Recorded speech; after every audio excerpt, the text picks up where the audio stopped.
Oh my God, they're all with cameras up here. Well, what's your rank? What's your rank? And what's your name? What's that? What's your rank? What's your name? Recruit White. There we go. Recruit White, volunteer in front of the group. So you guys remember what nostril is the preferred nostril? Right. The right nostril. So again, first thing you want to do, you want to measure it. Corner of the mouth to the angle of the jaw. That's pretty good. It works for me. Lube. I'll just throw I'm also putting it on the bottom tip. You don't have to spread the whole thing necessarily, because then it'll spread itself. That it does. If you don't have any lube, you can always spit on it. Just a little bit on the bottom.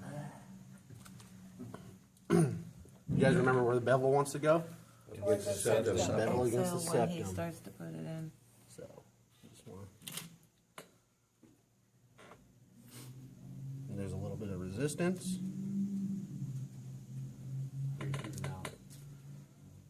Try again. Try swallowing. And there it goes. There you go. How you feel, bud? Stung a little bit.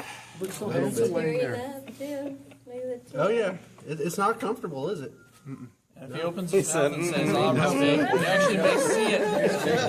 The vein in his head's gonna pop. That's amazing. You want to try opening your mouth and see if we can see it? What's your breathing Let me line? see it. Say real big. Ah. I can't see it yet. You Tongue slightly can't away. see it. Yeah. But anyway, Stick his tongue out. Fly out of there. Oh, gross. Good job. Good job. Wow. That man extra rations. Sorry about the sneeze, guys. That's what you do. You got to volunteer for this thing, man. And Recruit White, awesome job. This one weighs about 5.5 pounds. It's easy to carry. For a medic, it's harder to carry because you're carrying 20 pounds worth of crap on top of that. Some people like to help, some don't. Trish, can you lay down for me? You're easy to carry. This one's simple. It's got straps on it that I can grab and pull on and preferably not hurt Trish. But you can do it two-person, you can do it one-person. You can hook this to your belt on a carabiner and drag them, so you can do other things with your hands. You can hook it over a shoulder and walk with it.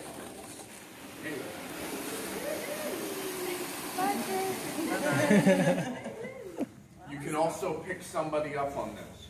I have a rig set up where I can vertically lift it with webbing and equipment that I have. You're fired.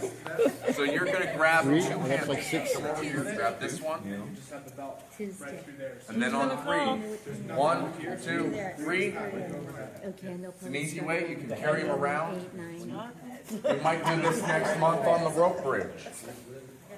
Put somebody in it, send them across the rope bridge. You bring this thing up and sleep.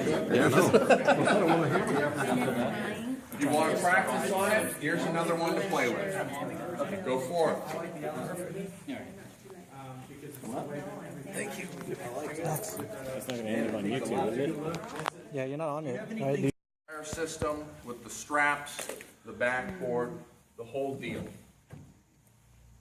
First, let me deck you in the head with this. I was wondering. Don't you trust me? So, when you're holding Cspine, come over and help me with the collar here. When you're holding Cspine, you're going to hold, and somebody else is going to help you with the collar if it's possible. Go ahead and slide it under. Let me know when to replace my right hand. Okay, you're good.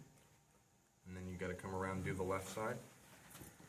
And I'm always going to hold it while he puts it on because it's my responsibility to keep his head in alignment with his body. Over the top. There you go. And then I keep holding it until he gets all the way on the backboard. With this, he shouldn't be able to move, but it's not something you want to risk.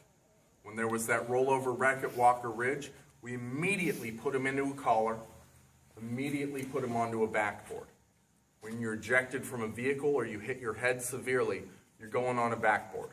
It's not comfortable, but it could save your life. Even if the patient goes, well, it's uncomfortable, it's choking me. Well, you're talking, it's not choking you, you're fine. Your face isn't turning blue, you're okay. And it's important. So, Jim, you've done the backboard before. Angle. Yeah, Lift you the gotta board up. There you go. You're basically scooping him underneath that board. 1, 2, 3. He's not going to be perfectly aligned, so we're going to slide him as a team. The person holding the head does not pull or push on the neck. You're simply holding it. So help him slide it. Grab his belt there. And we're going to slide him down and to the left a little bit. 1, 2, 3. And then we're going to slide him straight up. Shut up. 1, 2, 3. Cylons are calling you. Or my phone's dying. So he's down and in place. I wouldn't let go until I had secured his head. There's a couple of ways to do that. You can let go of his feet. They make pillows. It's a system that's strapped to the board. It's got a couple of Velcro blocks. You Velcro it in place, strap his head down. His head doesn't move. I don't have that. Those are kind of expensive and they don't always get replaced by EMS. This is a board I had replaced by EMS. It's a good board, but the shitty straps that I got with it, I didn't trust, so I had to buy new ones. It's a crapshoot. You're not always going to get what you put into it. We don't have the resources. The other way to do it is to take a couple of rolled up shirts, a couple of rolled up towels, and to stick them on either side of his head so he can't roll his head, and then duct tape him in place. He's in a backboard. He doesn't care. Not that he can do anything if we did put tape across his forehead or a long bandage across his forehead. You want him to not move. That's the key. So who's going to help me do the straps? Come here, Jim.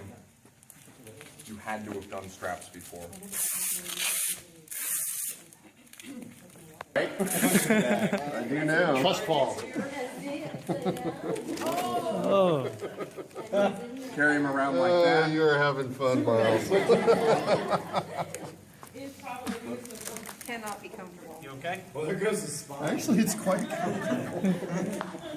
But his spine's fine. He's always in line. He's on a backboard. You wouldn't want to flip him over like that, but he's okay. Then you can move him around. Hey friends and family, hope you guys are doing well. And it's been a long time since I did a Militia video, right? But hey, I'm back again training as always. Gotta get back training, train, and maintain that training, okay? So, what we're training today, hey, look at this guy, man, my great friend right here, my right brother right here, saying hi to you guys. So, what we're training for these past 2 days, this is a 2-day course about combat Lifesaver course, okay? So this is really important because it helped our crew, our team, prepare for medical combat, okay? Medical, go ahead, brother. And there's one of our brothers right here, talking about the class right there. See, coming in. So we're just having lunch right now and waiting for the next class. Man, it's just awesome class, and the medical team, they're just, man, one awesome team. We got to learn so much, and I'm about to finish all this test too. What I want to say is, when you take this, make sure you guys read the whole thing, because man, there's a lot of information that's on here. And I guess another thing is just to reread it, maintain it, right? Because what you want to do is keep that into your mind, memorize it, okay? But we're here, and it's 2 days. Man, what was it? Like, this course is supposed to be run for like 2 months, but they cram up into 2 days. So it's from like 10 to 5, Saturday and Sunday. Today is the last day.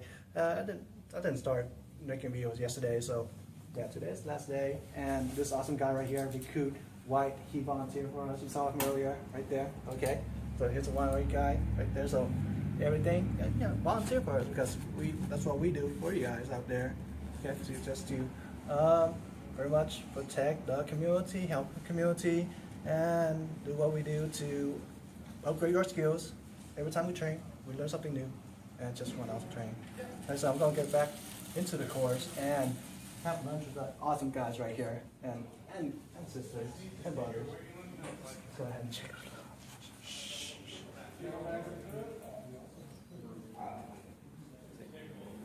This is what I'm eating today. This is called bun bao, okay? So it's like, well, here it is. This is one of the crew guy right here, and this is good. So, see the little egg right here. Let me take a bite so I'll show you guys exactly what it is. All right. So you got an egg, you got some pork, and some sausage. And you got round. So we got from these sandwiches too. Yeah, so what this is what I got from a Lee sandwich right here, guys. So as you can see, this meat right here is called Cspine. It's like a barbecue meat. Right? And the white thing that you see right there, that's kind of like a pork head cheese kind of thing. I guess that's the way to describe it. And you get all the wonderful vegetables right there, okay? So, the first thing to do is eat healthy, because you're going to need all your strength, all right? All right, what else are you eating today? Oh, you finished food already. Oh, too late. Eating today, Don, for lunch. I want to see what your food, man. You got some nice Leftover pizza, man. Oh, dude, that's awesome. That's Hawaiian, right? Yes, it is. Man, I love Hawaiian pizza. It's especially leftover because, man, when you microwave it, you nuke it, it's even better because all the cheese melt. Cold. Cold? Cold, just Oh, like cold? the battlefield. There we go. That's what you got to prepare for, right? Practice for the battlefield, And another right? wrap around. If you're a bigger guy, you're gonna need 2 to wrap around because it's just not big enough for you. So 4 of those, you're looking at, again, about 98 cents a piece. So that's $4. Another thing is a roll of tape. They come in a zillion different rolls and different sizes and stuff like that, but a roll of tape is what's key to have in there so that you can tape some stuff. At least 2 pairs worth of gloves. This is 2 pairs of gloves, large or extra large, something in that size, because you don't want, even if you're a small, you can fit larges on your hands, but it's hard the other way. I'm going to be using your gear on you, but I'm a large, so having a small doesn't work. So a larger size set of gloves. And again, I recommend not the black ones, but that's a preference for you if you want to go with the tactical black. 1 NPA, which half the group's already learned about, in a 28 French is the size, because they are sized. Hey guys, we've just finished up training right here, and you see all my brothers in there carpooling in the car, man, and it's just some awesome training, right guys? Good weekend. Yeah, good weekend. All right, so I'll see you guys to the next training later. Bye.